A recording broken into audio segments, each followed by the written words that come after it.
July ತಿಂಗಳಲ್ಲಿ ಉದ್ಯೋಗದ ವಿಚಾರಗಳಲ್ಲಿ ಏನಾದರೂ ಬದಲಾವಣೆ ವಿಶೇಷ ಏನಾದ್ರು ತಗೊಳ್ಬೇಕಾದ್ರೆ ಎಚ್ಚರಿಕೆ ಅಥವಾ ಇತ್ಯಾದಿಗಳ ಬಗ್ಗೆ. ಯಾಕೆಂದರೆ ನೋಡಿ, ಪ್ರತಿ ತಿಂಗಳಲ್ಲೂ ಸಹ ಪ್ರತಿಯೊಂದು ರಾಶಿಯಲ್ಲಿ ಯಾರಿಗಾರೂ ಸಹ ಅಕಸ್ಮಾತ್ ಕೆಲವಿಷ್ಟು ಆಲೋಚನೆಗಳು ಬರ್ಬೋದು. ಏನಪ್ಪ ಅಂತಂದರೆ, ಒಂದು ಜಾಬ್ ಚೇಂಜ್ ಮಾಡೋಣ ಅನ್ನೋ ಆಪ್ಷನ್ ಬರ್ಬೋದು. ಈ ಜಾಬ್ ಚೇಂಜ್ ಮಾಡೋಣ, ನನಗೆ ಬೇಡ ಅಂತ. ಜುಲೈ ತಿಂಗಳು ನಿಮಗೆ ಜಾಬ್ ರಿಸೈನ್ ಮಾಡಲಿಕ್ಕೆ ಉತ್ತಮನೋ ಅಲ್ವೋ ಅನ್ನುವಂಥದ್ದು ನಿಮ್ಮ ರಾಶಿ ಪ್ರಕಾರ. ಅಥವಾ ಜುಲೈ ತಿಂಗಳಲ್ಲಿ ನೀವು ರಿಸೈನ್ ಮಾಡಬಹುದಾ, ಇನ್ನೊಂದು ಜಾಬ್ ಸಿಗುತ್ತಾ, ಏನು ಎತ್ತ, ಈ ಥರದ್ದೆಲ್ಲ ವಿಚಾರಗಳನ್ನು ತಿಳ್ಕೊಂಡ್ರೆ ನಿಮ್ಗೊಂದು ಸ್ವಲ್ಪ ಅನುಕೂಲ ಆಗುತ್ತೆ ಅಂತ. ಕೆಲವರು ಜಾಬ್ ರಿಸೈನ್ ಮಾಡಿಬಿಡ್ತಾರೆ, ಮುಂದೇನು ಎತ್ತ ಏನೂ ಇಲ್ಲ, ಕ್ವಶನ್ ಮಾರ್ಕ್ ಆಗಿದ್ದು ಬಿಡುತ್ತೆ. ಸೊ ಅದರಿಂದ ಆಮೇಲೆ ಯಾವುದೋ ಒಂದು ವೈಯಕ್ತಿಕ ಜಾತಕ ಕನ್ಸಲ್ಟೇಷನ್ ತೊಗೊಂತಾರೆ. ಗುರುಗಳೇ, ಜಾಬ್ ರಿಸೈನ್ ಮಾಡಿಬಿಟ್ಟಿದ್ದೀನಿ, ಈಗ ಏನು ಮಾಡಬೇಕು ಅಂತ ಗೊತ್ತಾಗ್ತಾ ಇಲ್ಲ ಗುರುಗಳೇ.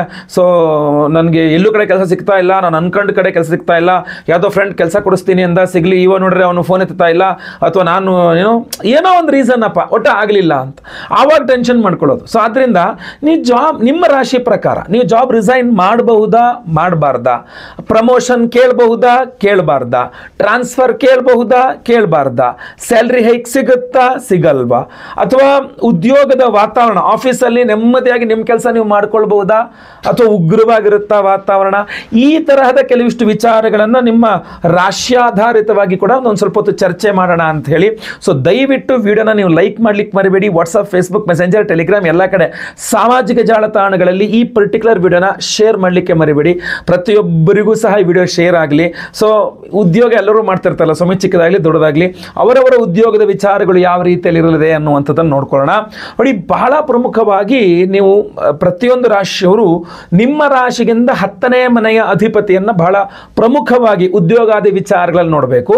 ಅದನ್ನು ಹೊರತುಪಡಿಸಿ ರವಿಗ್ರಹದ ಸಂಚಾರವನ್ನು ವಿಶೇಷವಾಗಿ ಗಮನದಲ್ಲಿಟ್ಕೊಂಡು ನೋಡಬೇಕಾಗತ್ತೆ.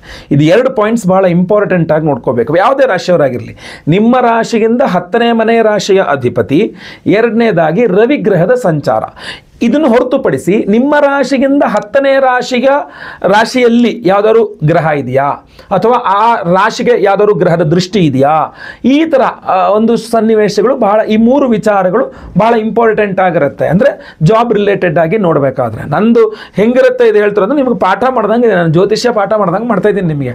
ತುಂಬ ಸಿಂಪಲ್ಲು. ಪ್ರತಿಯೊಂದು ರಾಶಿಯವರು ಅವರ ರಾಶಿಗಿಂತ 10ನೇ ಮನೆಯ ಅಧಿಪತಿ ಹಾಗೂ ರವಿಗ್ರಹ, ಮೂರನೇದಾಗಿ 10ನೇ ಮನೆಗೆ ಯಾವುದಾದ್ರು ಗ್ರಹಗಳ ದೃಷ್ಟಿ, ಅಥವಾ 10ನೇ ಮನೆಯಲ್ಲಿ ಯಾವ್ದಾದ್ರು ಗ್ರಹ ಇದೆಯಾ, ಈ ಥರ 10ನೇ ಮನೆಯ ಮೇಲೆ ಬೇರೆ ಗ್ರಹಗಳ ದೃಷ್ಟಿ, ಇದನ್ನೆಲ್ಲ ಇಂಪಾರ್ಟೆಂಟ್ ಆಗಿ ನೋಡಿಕೊಂಡ್ರೆ ಆ ಪರ್ಟಿಕ್ಯುಲರ್ ತಿಂಗಳು, ಜುಲೈ ತಿಂಗಳು ಅಂತಂದ್ರೆ ಜುಲೈ ತಿಂಗಳಲ್ಲಿ ಹೆಂಗಿರುತ್ತೆ ಉದ್ಯೋಗ, ನಾನು ರಿಸೈನ್ ಮಾಡ್ಬೋದಾ, ಮಾಡಬಾರ್ದು, ಇದಿಷ್ಟು ಕೆಲವಿಷ್ಟು ಇಂಪಾರ್ಟೆಂಟ್ ಆಗಿರುತ್ತೆ. ಕೆಲವಿಷ್ಟು ದೀರ್ಘಕಾಲಿಕವಾಗಿ ಯೋಚನೆ ಮಾಡಬೇಕಾದ ವಿಚಾರಗಳಿರುತ್ತೆ. ಅಂದರೆ ಉದಾಹರಣೆ, ನೀವು 7.5 ಇರ್ತೀರಾ, ಪಂಚಮ ಶನಿ, ಅಷ್ಟಮ ಶನಿ, ಅರ್ಧಾಷ್ಟಮ ಶನಿ, ಈ ಥರ ಇರ್ತೀರಾ. ಈಗ ನಿಮಗೆ ಧನುರಾಶಿಯವರಿಗೆ ಅರ್ಧಾಷ್ಟಮ ಶನಿ, ವೃಶ್ಚಿಕ ರಾಶಿಯವರಿಗೆ ಪಂಚಮ ಶನಿ, ಆಮೇಲೆ ಕುಂಭ, ಮೀನ, ಮೇಷರಾಶಿಯವರಿಗೆ 7.5 ನಡೀತಾ ಇದೆ. ಸೊ ಇಂಥದ್ದೆಲ್ಲ ವಿಚಾರಗಳಿದ್ದಾಗ ಸ್ವಲ್ಪ ಡಿಫ್ರೆಂಟ್ ಆಗಿರುತ್ತೆ ಆ್ಯಂಗಲ್ಗಳು. ಸೊ ಅದನ್ನು ಬಹಳ ಇಂಪಾರ್ಟೆಂಟ್ ಆಗಿ ನೀವು ಗಮನಿಸಬೇಕಾಗತ್ತೆ. ಸೊ ಹಲವಾರು ಆಸ್ಪೆಕ್ಟ್ಸ್ ಇರುತ್ತೆ ಆನ್ ಎ ಲಾಂಗ್ ಟರ್ಮಲ್ಲಿ ಯೋಚನೆ ಮಾಡುವಂಥದ್ದು. ನಾನೀಗ ಬರೀ ಜುಲೈ ತಿಂಗಳ ವಿಚಾರಗಳನ್ನು ದೃಷ್ಟಿಯಲ್ಲಿ ಇಟ್ಕೊಂಡು ಜುಲೈ ತಿಂಗಳ ಗ್ರಹಸ್ಥಿತಿಗಳನ್ನ, ಅದರಲ್ಲಿ ದೀರ್ಘಕಾಲಿಕವಾದನ್ನು ಮಾತಾಡ್ತೇನೆ, ಬಟ್ ಹಾಗೆ ವಿಶೇಷವಾಗಿ ತಿಳಿಸ್ತಾ ಇದ್ದೇನೆ. ಸೊ ನೀವು ಯಾವ ರಾಶಿಯವರು ಅನ್ನೋದ್ರ ಮೇಲೆ ಜುಲೈ ತಿಂಗಳಲ್ಲಿ ನೀವು ಕೆಲಸ ಏನು ಅನ್ನುವಂಥದ್ದು ನೋಡಬೇಕು. ಇನ್ನು ಸಿಂಹರಾಶಿಗೆ ಬಂದರೆ, ಸಿಂಹರಾಶಿಗೆ ಕರ್ಮಾಧಿಪತಿ ಶುಕ್ರ. ಸೊ ಉದ್ಯೋಗದ ವಿಚಾರವಾಗಿ ನೋಡಿದಾಗ ಸಿಂಹರಾಶಿಯವರಿಗೆ ಕರ್ಮಾಧಿಪತಿಯಾಗಿ ಕರ್ಮಸ್ಥಾನದಲ್ಲಿದ್ದಾನೆ ಯಾರು, ಶುಕ್ರ ಗ್ರಹನಾದ್ರಿಂದ ಜುಲೈ ತಿಂಗಳಲ್ಲಿ ಜಾಬ್ ವಿಚಾರದಲ್ಲಿ ಸಿಂಹರಾಶಿಯವರಿಗೆ ಪ್ರಾಬ್ಲಮ್ ಆಗಲಿಕ್ಕಿಲ್ಲ. ಅಂದರೆ ನಿರುದ್ಯೋಗಿ ಸಿಂಹರಾಶಿಯವರಿಗೆ ಉದ್ಯೋಗ ಸಿಗುತ್ತೆ. ಆಲ್ರೆಡಿ ಉದ್ಯೋಗದಲ್ಲಿರುವ ಸಿಂಹರಾಶಿಯವರಿಗೆ ಪ್ರಮೋಷನ್ನು, ಸ್ಯಾಲ್ರಿ ಹೈಕು ಇತ್ಯಾದಿಗಳೆಲ್ಲ ಕೇಳಿಸ್ಕೊಳ್ಳುವ. ಅಂದರೆ ಸ್ಯಾಲ್ರಿ ಹೈಕ್ ಸ್ವಲ್ಪ ಡೌಟ್ ಇದೆ ನನಗೆ, ಬಟ್ ಪ್ರಮೋಷನ್ ಇತ್ಯಾದಿಗಳು ಅದೆಲ್ಲ ಸಿಗ್ತದೆ, ಒಳ್ಳೆಯ ಮೇಲಿನ ಹುದ್ದೆಗೆಲ್ಲ ಹೋಗುವ ಸಾಧ್ಯತೆ ಇರ್ತದೆ.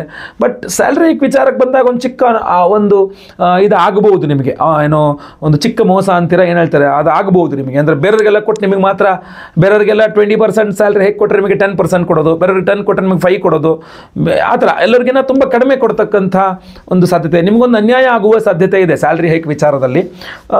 ಅದು ನೀವು ಕೂತು ಮಾತಾಡಬೇಕು. ಆಮೇಲೆ ಎರಡನೇದಾಗಿ ಏನಾಗುತ್ತೆ, ಅದಕ್ಕೆ ರೀಸನ್ ಏನಂದರೆ ನಿಮ್ಮ ನಡವಳಿಕೆ. ಕುಜಗ್ರಹ ನಿಮ್ಮ ರಾಶಿಯಲ್ಲಿದ್ದಾಗ ತುಂಬ ಉಗ್ರ, ಸಿಕ್ಕಾಪಟ್ಟೆ ಟೆರರ್ ಆಗಿಬಿಟ್ಟಿರ್ತೀರ ನೀವು. ನಿಮಗೆ ಕೆಲಸ ಕೊಟ್ಟಂಥ ನಿಮ್ಮ ಬಾಸ್ಗೂ ಕೂಡ ನೀವು ಟೆರರ್ ಆಗಿ ಇದ್ದಾಗ, ನೀವು ಸಹೋದ್ಯೋಗಿಗಳ ಜೊತೆಗೆ ಟೆರರ್ ಆಗಿರ್ತೀರಾ, ನಿಮ್ಮ ಗಿಡ ಕೆಳಗಡೆ ಕೆಲಸ ಮಾಡೋರಿಗೆ ಟೆರರ್ ಆಗಿರ್ತೀರಾ, ನಿಮ್ಮ ಬಾಸ್ಗೂ ನೀವು ಕಚ್ಚಕ್ಕೆ ಹೋಗ್ತೀರಂದರೆ ಅವ್ರ ಹತ್ರ ನೀವು ಇದು ಮಾಡೋಕ್ಕೆ ಹೋಗ್ತೀರಾ ಬಾಸ್ನು ಅಂದರೆ, ಸೊ ಆವಾಗ ನೀವು ಆಟೋಮೆಟಿಕಲಿ ನೀವು ಒಂದು ಸ್ವಲ್ಪ ನಿಮ್ಮನ್ನು ಸೈಡ್ ಲೈನ್ ಮಾಡುವ ಸಾಧ್ಯತೆ ಇರ್ತದೆ.